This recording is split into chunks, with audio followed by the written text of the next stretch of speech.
नमस्कार। कार्यक्रम जनसंवादमा यहाँलाई हार्दिक स्वागत छ। आज पनि म कृति भट्टराई यहाँहरूमाझ उपस्थित भइसकेको छु। जनताद्वारा जनताका लागि प्रसारित जनता टेलिभिजनको साप्ताहिक प्रस्तुति हो यो कार्यक्रम जनसंवाद र समसामयिक विषयहरू लिएर हामी यस कार्यक्रम मार्फत यहाँहरूमाझ प्रस्तुत हुने गर्दछौँ। समस्याहरू हाम्रो समाजमा जति छन् समाधानका उपायहरू पनि हामी त्यति नै खोज्ने कोसिस गरिरहन्छौँ र पछिल्लो समय कोभिड महामारीका कारण ती चुनौतीहरू जुन हामीले अगाडिदेखि नै सामना गर्दै आइरहेका थियौँ त्यस्ता चुनौतीहरू थपिएको छ।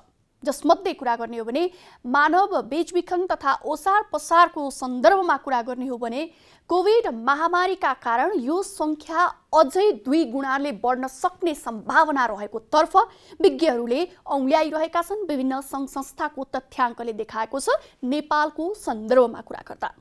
हुन त मानव बेचबिखन विरुद्धको अथवा भनौँ मानव ओसार पसार विरुद्धको दिवसहरू अन्तर्राष्ट्रिय रूपमा पनि हामी मनाउँछौँ। अन्तर्राष्ट्रिय रूपमा विभिन्न कार्यक्रमहरू हुन्छन्। राष्ट्रिय रूपमा पनि थुप्रै कार्यक्रमहरू हुँदै आइरहेका छन् र भदौ 20 गते शनिबार मात्रै हामीले 14औं दिवस मनाएका छौँ र मानव बेचबिखन र ओसार पसार विरुद्धको 14औं राष्ट्रिय दिवस मनाइरहँदा साता अगाडिदेखि नै यो निषेधाज्ञाको समयमा भए पनि थुप्रै कार्यक्रमहरू भए, जसमध्ये माननीय मन्त्रीज्यूबाट पनि यसको एउटा अनुसन्धानात्मक प्रतिवेदन पनि सार्वजनिक भएको छ, जसमा मानव बेचबिखन तथा यौन शोषण प्रभावितहरूको न्यायमा पहुँचको विषयमा यो एउटा अनुसन्धानात्मक प्रतिवेदन पनि सार्वजनिक भएको छ। कानुन मन्त्री डाक्टर शिवमाया तुम्बा हाम्फेले यो सार्वजनिक गर्नुभएको थियो र यो बाहेक अरू थुप्रै कार्यक्रमहरू भए। तर कार्यक्रमहरू हुँदै गर्दा जोखिम भने तथ्याङ्कलाई आधार मान्ने हो भने बढ्दै गइरहेको देखिएको छ र अघि पनि मैले जानकारी गराएँ कोभिड महामारीले यो सङ्ख्या अझै 2 गुणा बढ्न सक्नेतर्फ सङ्केत गरिसकेको छ। आखिर निषेधाज्ञा छ यतिका महिनादेखि, तर पनि कसरी सक्रिय छन् मानव तस्करहरू र यो बेलामा समेत मानव तस्करहरू सक्रिय छन् भने अघि पछिको के छ अवस्था नेपालको र हामी कहाँनिर चुकिरहेका छौँ, कहाँनिर हामी संवेदनशील हुन जरुरी छ, कहाँनिर हामी सचेत हुन जरुरी छ। यो तमाम विषयमा आज हामी चर्चा गर्न लागिरहेका छौँ, जसको लागि मसँग आज हुनुहुन्छ शक्ति समूह, जो मानव बेचबिखन तथा ओसार पसार विरुद्धमा नियमित रूपमा काम गर्दै आइरहेको संस्था हो। यस संस्थाका कानुन तथा तालिम संयोजक दिलीप कोइराला मसँग यतिखेर भर्चुअल माध्यमबाट सम्पर्कमा हुनुहुन्छ। दिलीपजी, स्वागत छ यहाँलाई कार्यक्रम जनसंवादमा। धन्यवाद। नमस्कार कीर्तिजी। हजुर, केही भूमिकामा पनि मैले प्रश्न पारेँ। मानव बेचबिखन तथा ओसार पसारको अन्त्य, सुसंस्कृत सभ्य समाज र सामाजिक रूपान्तरण अबको गन्तव्य भन्ने नारासहित हिजो 14औं राष्ट्रिय दिवस मनाइएको छ। मानव बेचबिखन र ओसार पसार विरुद्धको यो 14औं राष्ट्रिय दिवस मनाइयो। यस अगाडि पछाडि पनि थुप्रै कार्यक्रमहरू भइरहने गर्छन्। त्यही सेरोफेरोमा आज हामी पनि यहाँ जुटेका छौँ। के छ यो पछिल्लो समय हामी महामारीमा जसरी जुधिरहेका छौँ, यो समयमा अझ तस्करहरू यति बेला पनि सक्रिय रहेको भन्ने कुराहरू, केही तथ्याङ्कहरू, केही उदाहरण, केही घटनाहरूले प्रस्ट्याइरहेको छ। के छ अवस्था बताइदिनुहोस् न दिलीप सर। हस्, धन्यवाद कीर्तिजी। वास्तवमा यो मानव बेचबिखनको जुन यो विश्वव्यापी यो सङ्गठित अपराध भनेर भनिरहनु परेन, सबैमा जग जाहेरै छ र यो विश्व चाहिँ दोस्रो एकदमै ठुलो तस्करहरूको लागि चाहिँ नाफा कमाउने एउटा आपराधिक व्यवसाय बनेको अवस्था छ र त्यसमा नेपाल पनि अछुतो छैन। अहिले पछिल्लो समयमा हेऱ्यो भने चाहिँ विगत लगभग 5 महिनादेखि लकडाउन, निषेधाज्ञा विभिन्न भएर गुजिरहँदा सार्वजनिक यातायात चलेको छैन। त्यसकारणले गर्दा यो ओसार पसार कम भयो कि भन्ने आकलन गरिरहँदाखेरि हामीलाई चाहिँ हामीसँग भएको जुन सूचना दिने साथीहरूको कानमा त्यो अवस्था रहेको जस्तो हामीलाई महसुस भएन। किनभने यही लकडाउनको बेलामा मात्रै हामीले लकडाउनकै बेलामा काठमाडौँदेखि दिल्ली पुर्याएर त्यो ठाउँमा चाहिँ प्राइभेट घरहरूमा राखेर चाहिँ ब्रोथेलको रूपमा चाहिँ सञ्चालन गरिरहेको ठाउँबाट 8 जना दिदीबहिनी चाहिँ रेस्क्यु हुनुभएको छ र उहाँसँग त्यो बहिनी, त्यो जो रेस्क्यु हुनुभयो त्यो पीडित बहिनीहरूसँगको कुराबाट के खुलेको छ भने उहाँहरू लकडाउनकै बेलामा नेपालबाट चाहिँ इन्डियासम्म विभिन्न मालवाहक गाडीमा, जो इन्डियाबाट चाहिँ ढुवानी गरेर नेपालसम्म आउने, जाँदाखेरि त्यो गाडीहरू चाहिँ खाली हुने र त्यसमा चाहिँ क्यारियरहरू मार्फत सेटिङ मिलाएर चाहिँ उहाँहरूलाई त्यहाँसम्म पुर्याइरहेको अवस्था चाहिँ देखियो। त्यस कारणले गर्दाखेरि पनि यो लकडाउनको बेलामा चाहिँ यो फरक तरिकाले यो अपराधीहरूलाई झन् यसले चाहिँ सबैजना थुनिरहँदाखेरि सबैको ध्यान नजाँदाखेरि उनीहरूलाई चाहिँ बेचबिखन गर्ने झन् एउटा मौका मिल्यो कि भन्ने चाहिँ देखिन्छ।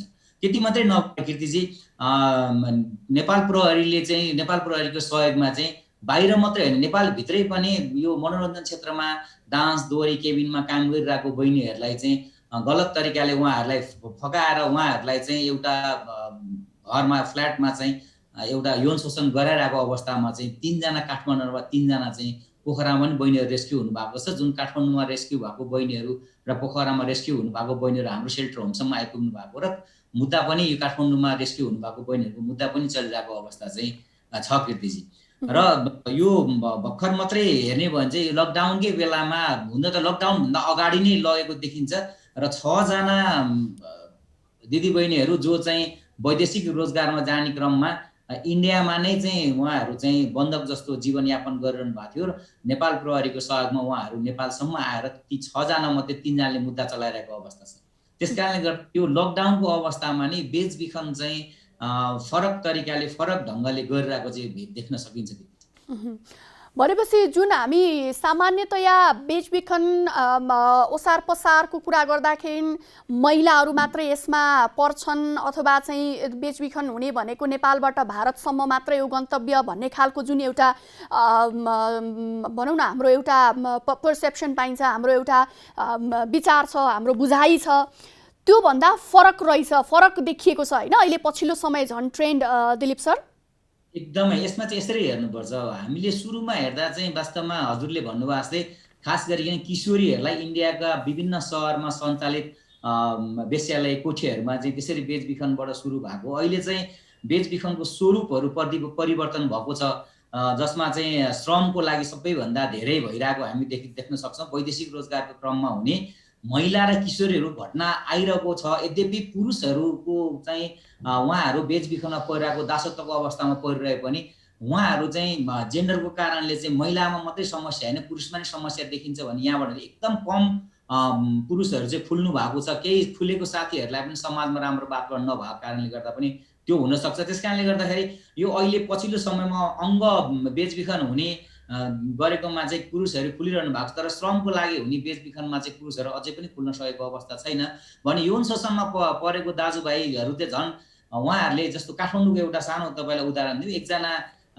चाहिँ भाइ भेट हुनुभएको थियो हाम्रो आउटरिच वर्क उसको क्रममा, तर उहाँले के भन्नुभयो, यदि मेरो यो घटना बाहिर गयो भने चाहिँ पहिला म सुसाइड गर्छु, त्यसपछि मात्रै यो मेरो घटना चाहिँ बाहिर लानुहोस् है, तपाईँहरूले सार्वजनिक गर्नु होला भन्नेसम्मको त्यो खालको डर हामीलाई चाहिँ समाजमा पुरुष पनि यौन शोषणमा पर्यो भने चाहिँ हामी माथि नै ब्लेम आउँछ भन्ने एक खालको डर चाहिँ छ। त्यस कारणले गर्दा बेचबिखन चाहिँ के महिला के पुरुष के बालबालिका के वृद्ध कुनै पनि अछुतो रहन सकेको अवस्था छैन। हिजो चेलीबेटी बेचबिखन अथवा किशोरी बेचबिखन सुरु भएको अहिले होइन भाडाको आमा बनाउनको लागि चाहिँ चाइनामा हुने बेचबिखनको कुरा हेर्नुहोस्, चाहे फेक म्यारेज गरेर कोरिया लाने कुराहरू हेर्नुहोस्, चाहे किशोरहरूलाई चाहिँ कामदारको रूपमा वैदेशिक रोजगारमा लगेको हेर्नुहोस्, चाहे खानीहरूमा काम गराउने सवालमा हेर्नु हो भने त्यसै गरी विभिन्न जोखिमपूर्ण अरू जोखिमपूर्ण यो बालकहरूलाई खास गरी बालकहरूलाई चाहिँ यो जरी भर्ने होइन इन्डियाको विभिन्न उसमा चाहिँ यो बुटा कपडाहरूमा बुटा भर्ने कामहरूमा चाहिँ बालकहरूको पनि उत्तिकै बेचबिखन भइरहेको अवस्था पाइन्छ भने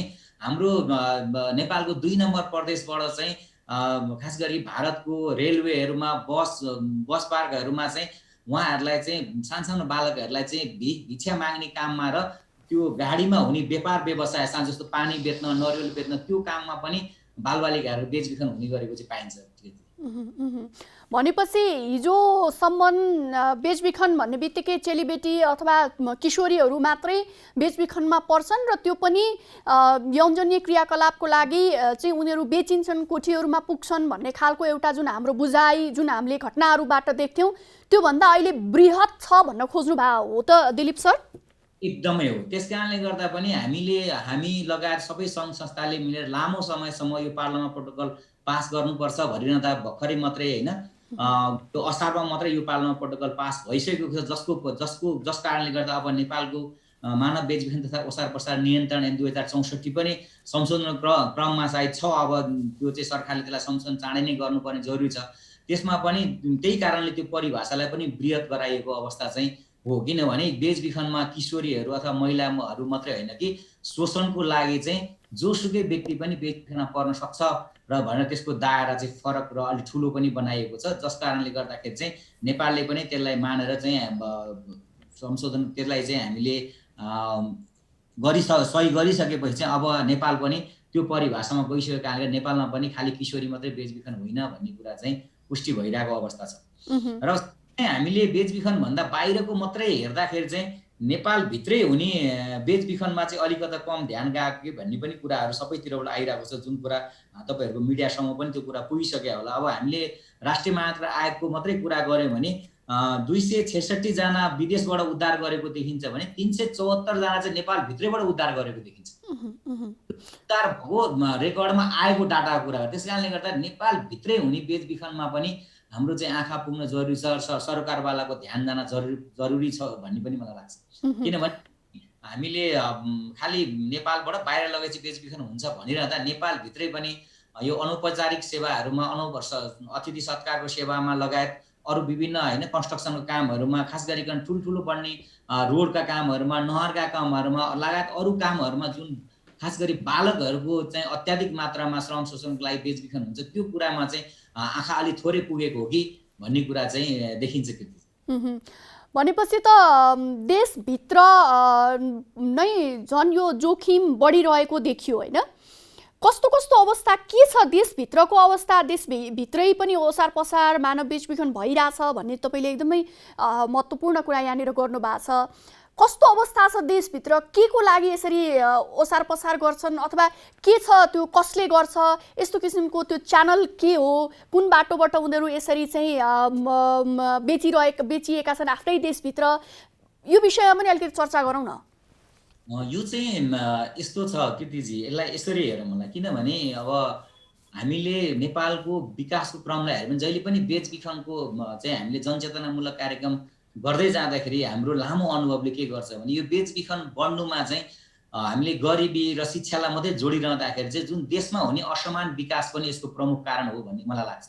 र हाम्रो काम गर्ने दौरान शक्तिसम्मको बुझाइ पनि त्यही हो। किनभने धेरै जस्तो मान्छे चाहिँ किशोर समूहका व्यक्तित्वहरू अवसरको खोजीमा चाहिँ उहाँहरू सहरमा आउन खोज्ने र त्यो सहर आउने क्रममा चाहिँ दलालको अथवा भनौँ न बेचबिखन गर्ने पीडकहरूको चुङ्गुलमा चाहिँ फस्ने गरेको देखिन्छ। किनभने त्यही ठाउँमा बसेर काम गर्ने, उहाँहरूले आफ्नो इच्छा आकाङ्क्षाहरू पुरा गर्ने अवस्था नभएको कारणले त्यो इच्छा र आकाङ्क्षा पुरा गर्ने दौरानमा चाहिँ एक किसिमको जुन जालो फैलाएर बसेको छ यो ट्राफिकिङका जुन एजेन्टहरू भनौँ, जुन दलालहरू भनौँ, उहाँहरूले गाउँदेखि नै उहाँहरूलाई चाहिँ फकाउने, यहाँ बसेर हुँदैन, यस्तो छ, सहरमा यस्तो हुन्छ, यति काम गर्न पाइन्छ, त्यहाँ भने विदेश पनि जान पाइन्छ, यहाँ बसेर जीविकोपार्जन हुनेवाला छैन भनेपछि त्यो कुरामा गाउँमा भएको सेवा सुविधालाई वास्तवमै म जीविकोपार्जनमा गर्न गाह्रो हुन्छ कि भनेर उहाँहरूको लैलेमा लाएर चाहिँ नजिकका सहरहरूमा जाने र त्यो सहरहरूमा चाहिँ विभिन्न श्रम लगायत चाहिँ यौन शोषणमा पनि पर्ने गरेको पाइन्छ। र अहिले पछिल्लो समयमा हेर्नुभयो भने चाहिँ अहिले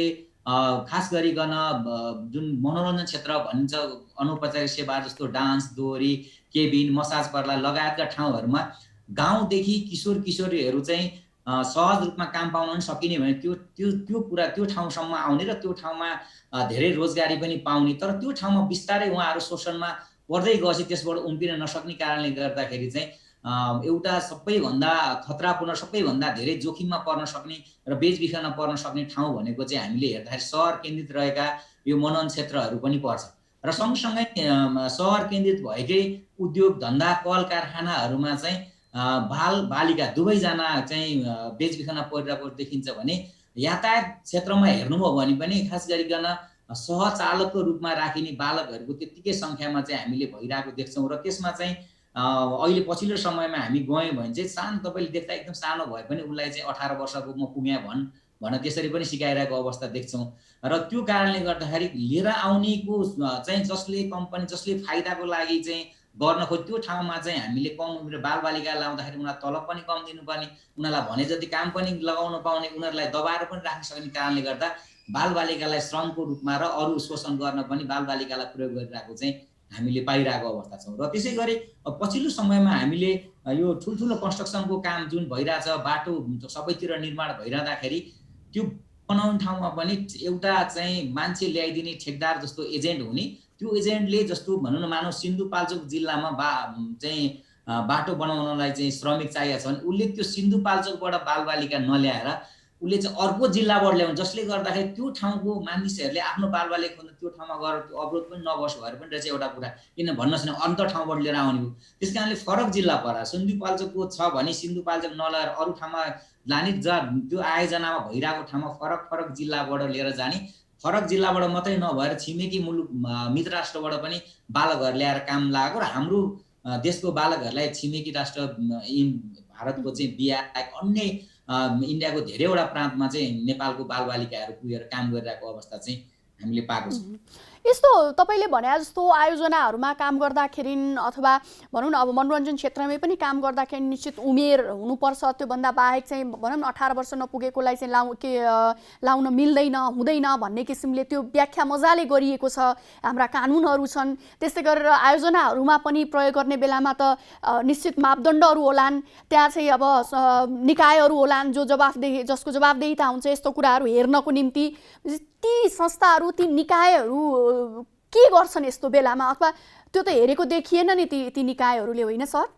यस्तो छ, पछिल्लो समयमा यो नेपालको संरचना चेन्ज हुँदै जाने क्रममा चाहिँ जस्तो मनोरञ्जन क्षेत्रमा काम गर्ने दिदीबहिनीहरूलाई सर्वोच्च अदालत 2065मै निर्देशिका निकालेर उहाँहरूमाथि त्यो किसिमको शोषण गर्नु हुँदैन भनेर त्यसको लागि चाहिँ एउटा चाहिँ अनुगमन गर्ने कमिटी पनि बनाइरहेको अवस्था थियो र त्यो अनुसार कानुन बनाउनु भनेर सरकारलाई चाहिँ आदेश दिइसकेका थियो। त्यो अनुसार त्यसलाई नै प्रयोग हुने गरी कानुन आएको अवस्था चाहिँ छैन। तर त्यो अनुगमन गर्ने निकायसँग पनि हामी सङ्घ संस्था र सरकारी निकायको सरकारवालाहरूसँग सँगसँगै पनि हामी धेरै ठाउँमा अनुगमन गयौँ। उहाँहरूले सकेसम्म उहाँहरूलाई बोलाउने र उहाँहरूलाई चाहिँ एउटा कर्तव्यभित्र चाहिँ राख्ने काम भइरहेको अवस्थामा बिचमा संरचना चेन्ज भएपछि पदाधिकारीहरू त्यो ठाउँमा को आउने, अहिले महिला विकास अधिकारी त्यतिखेर चाहिँ त्यसको सदस्य सचिवको रूपमा हुनुहुन्थ्यो भने त्यो कार्यालय नहुँदा कसले समायोजन गर्ने भन्ने पनि थोरै अलिकता यो जुन माहौल चाहिँ के गर्ने भन्ने खालि अलि भ्याकुमको अवस्था रहेर पनि दिलीप सर, मैले यहाँनिर तपाईँलाई अलिकति किन रोकेँ भने नि, जस्तो यही अहिले भर्खर तपाईँले कुरा गरिरहेकै विषयको उदाहरण लिने हो भने पनि मनोरञ्जन क्षेत्रमा को सवाललाई लिएर त्यहाँका श्रमिकहरू कस्तो हुनुपर्छ, कसरी काम लगाइनुपर्छ लगायतका विषयमा सर्वोच्चले निर्देशिका त दियो। तर त्यो सँगै 65 सालमा आएको निर्देशिका आज 77 सालमा हामी कुरा गरिरहेछौँ भन्दाखेरि 12 वर्ष लगभग भइसक्यो।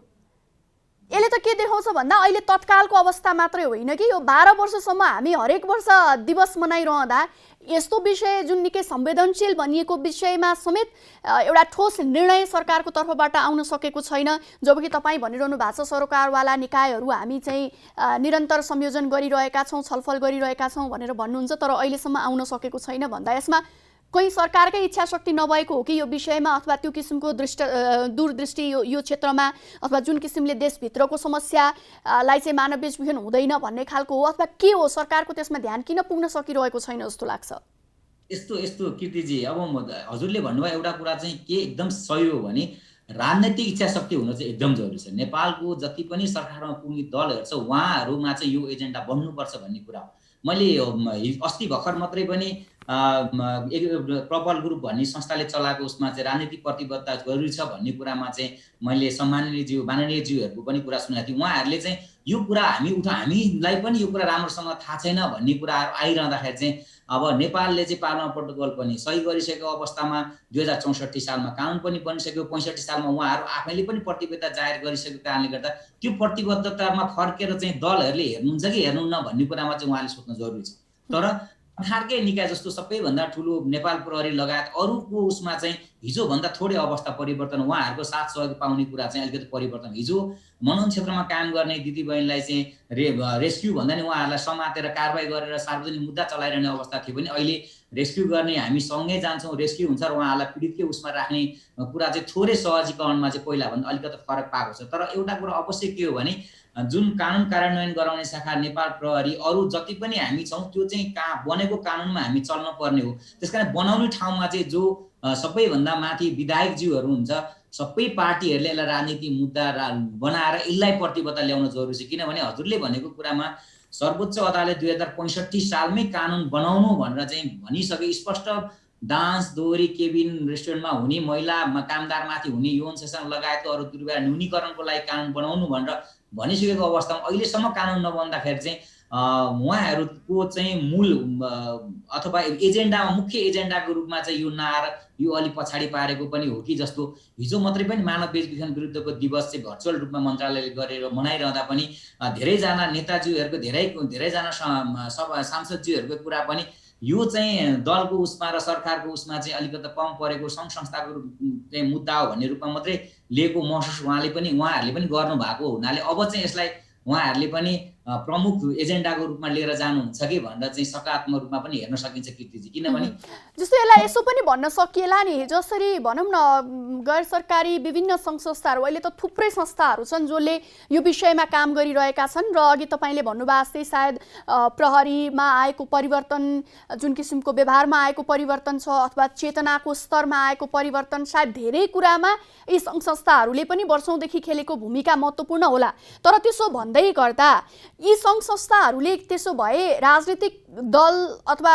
राजनीतिक दलका व्यक्तिहरू जो चाहिँ निर्णायक तहमा रहेका हुन्छन् जसले यसरी कानुन बनाउनेदेखि लिएर अरू विभिन्न कुरामा उहाँहरूको प्रमुख भूमिका हुन्छ उहाँहरूलाई सचेत गराउने क्रममा भने कहीँ कतै त्यहाँ पनि चुक भएको हो कि त त्यहाँ पनि ध्यान नपुगेको हो कि त यसलाई त्यसरी पनि भनौँ कि किनभने तपाईँले भन्नुभयो हाम्रोमा भर्खरै मात्रै पार्लियामेन्ट प्रोटोकल पास गर्यो यही संसदले पास गरेको हो त्यसपछि 64मा त कानुनै आइसकेको छ भन्दा यो अवधिसम्म पनि उहाँहरू चाहिँ हामी यो विषयमा अपडेट छैनौँ भनिरहनु भएको छ भनेदेखि त त्यसमा अब त्यसरी पनि लाग्नुपर्ने बेला भएको पो हो कि एकदम कीर्तिजी त्यसमा त निरन्तर लाग्नुपर्छ यो भन्दैमा सङ्घ संस्थाले नलागेको भन्ने चाहिँ होइन होइन एडमिन लगायत हामी जति पनि सङ्घ संस्था 64सम्म हो हामीले पार्लियामेन्ट प्रोटोकलको लागि चाहिँ 10 वर्षभन्दा बढी कन्टिन्युस त्यसमा चाहिँ हामीले उहाँहरूसँग सरकारसँग चाहिँ समन्वय गरिरहेको छौँ विभिन्न दलहरूसँग गरिरहेको छौँ अलि स्थानीय सरकारसँग पनि हाम्रो समन्वय सबै सङ्घ संस्थाको समन्वय हुनै जरुरी छ स्थानीय जनप्रतिनिधिसँग समन्वय नगरिकन कुनै पनि कार्यक्रम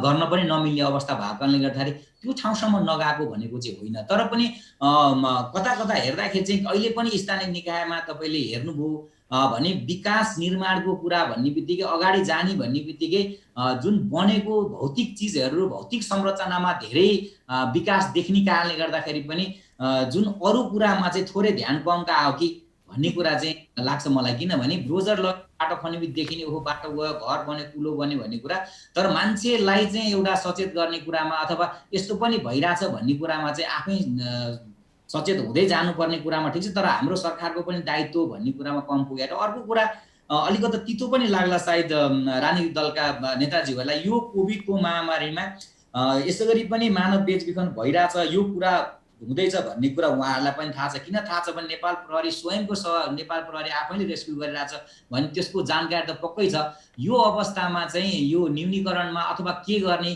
कसरी यो विपदको बेलामा यो विपद कोरोना भाइरसले मात्रै होइन अरू बेला पनि विपद आउन सक्छन् यस्तो विपदको समाधान कसरी गर्न सक्छ भनेर ठोस योजना बनाउनु भन्दा पनि सबै ठुला भनिएका पार्टीहरू आपसी पदको खिचातानीमा लागेको देख्दाखेरि चाहिँ एकदमै हामी सामान्य आम नागरिकलाई जो अभियानमा लागेको छौँ हामीलाई चाहिँ अलिकति खिन्नता महसुस चाहिँ हुन्छ त्यसकारणले गर्दा एकदम सङ्घ संस्थाले पनि पहिला गरिरहेको भन्दा नि अझ बढी उहाँलाई जवाफदेही बनाउन उहाँहरूको ढोका ढकढकाउनु जरुरी छ किनभने यो काम भनेको हामीले सहयोग मात्रै गरेको मानव बेचबिखन परिस्थितिको रेस्क्यु गर्ने स्वदेश फिर्ती गर्ने रिइन्टिग्रेसन गर्ने लगायत उहाँहरूको न्यायमा पहुँचको लागि सहजीकरण गर्नेमा सबैभन्दा ठुलो भूमिका नेपाल सरकारकै हुन्छ त्यसमा दुई मात्रै भएन त्यसकारण ढकढकाउन हामी पनि लागि पर्नुपर्छ र सँगसँगै नेपाल सरकारमा त्यहाँसम्म पुग्नु भएको जनप्रतिनिधिहरूले पनि आफ्नो देशको नागरिकको हितको लागि र यो बेचबिखन जस्तो भनौँ न अमानवीय यो जुन अपराध छ त्यसको न्यूनीकरण नेपालमै लागेको कलमको लागि चाहिँ युएनले पनि हामीलाई चाहिँ सुझाव दिइरहेको हुन्छ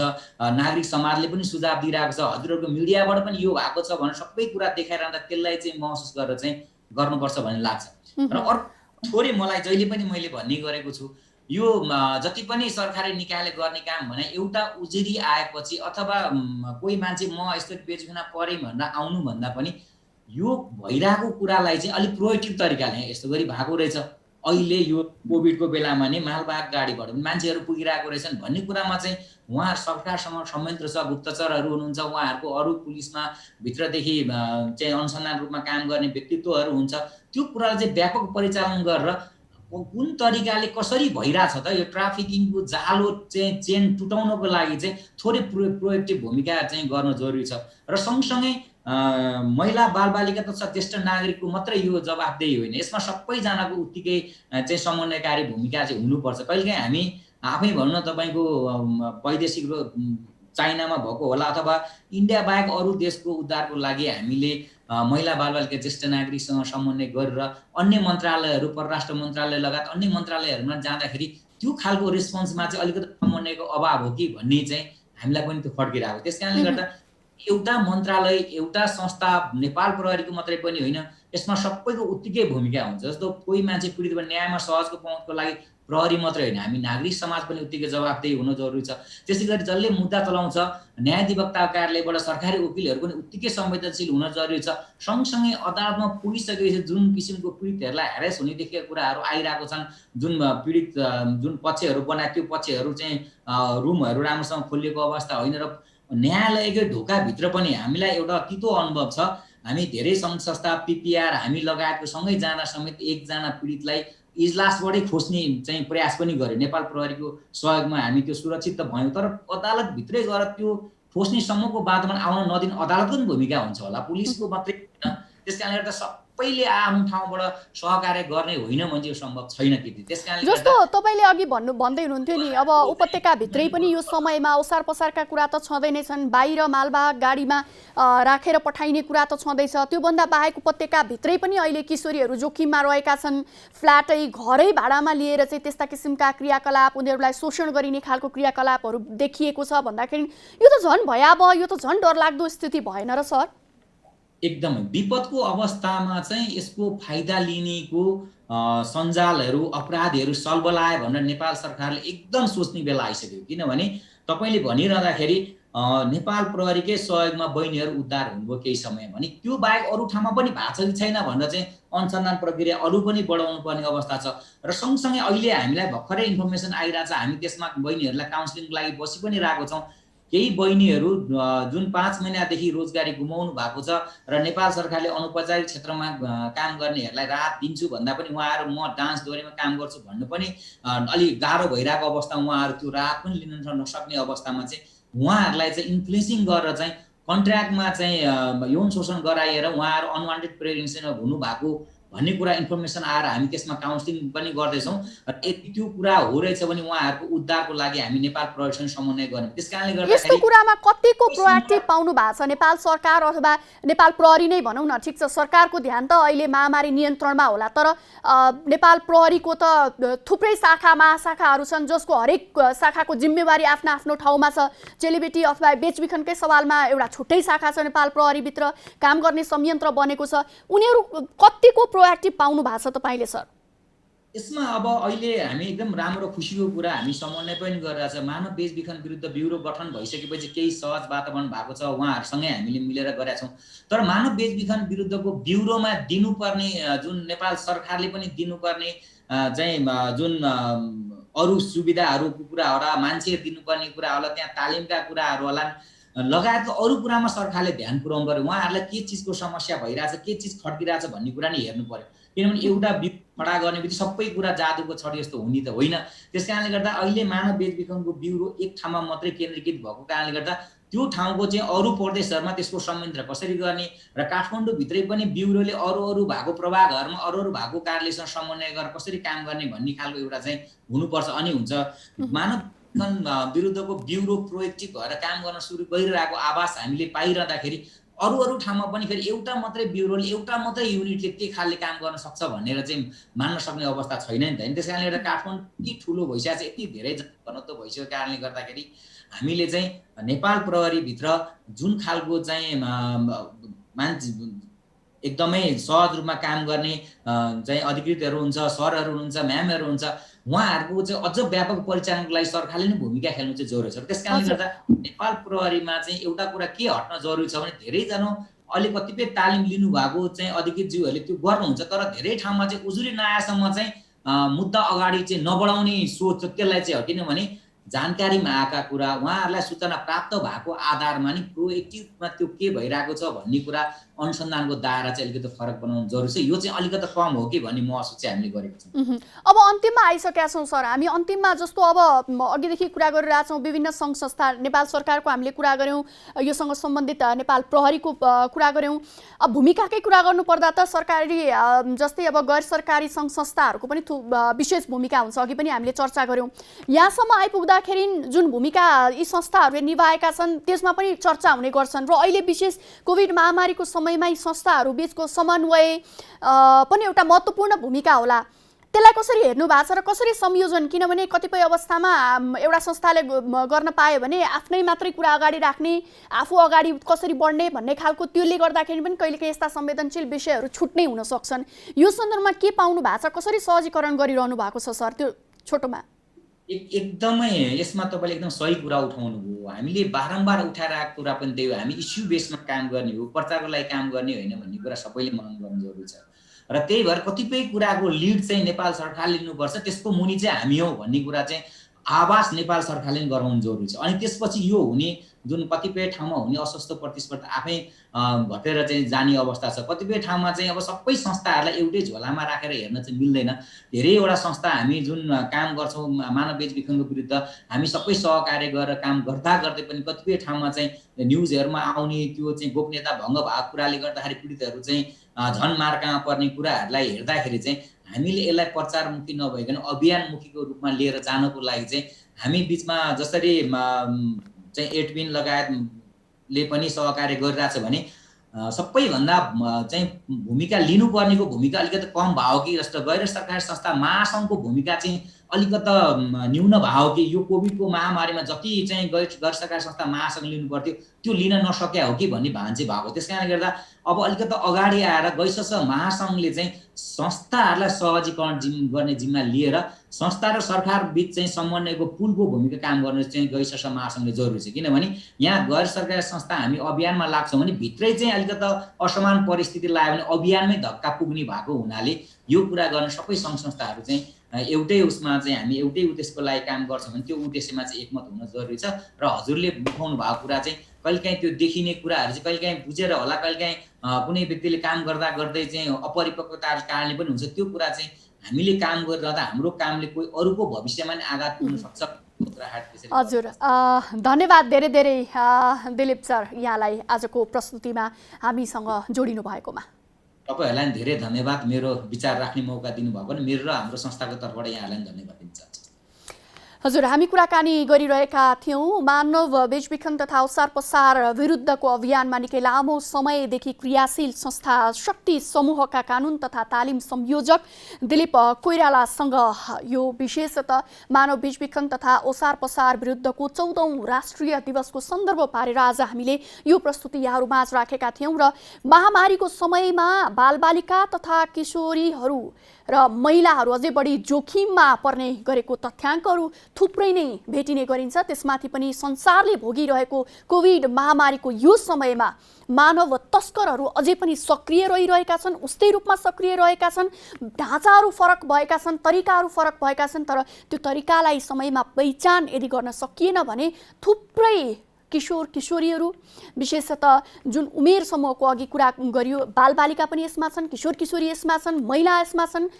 यी कोही पनि ओसार पसारको शिकार देशभित्रै पनि परिरहेका हुन सक्छन्, देश बाहिर पनि हुन सक्छन्। हाम्रो सानो सचेतताले त्यस्तो घटना हुनबाट हामी जोगाउन सक्छौं, आफू जोगिन सक्छौं। सतर्क रहौं यी विषयहरूमा पनि भन्दै र सम्बन्धित निकायको पनि ध्यान समयमै जाओस् भन्ने अनुरोधका साथ आजको लागि प्रस्तुति कार्यक्रम जनसंवाद यति नै। नमस्कार।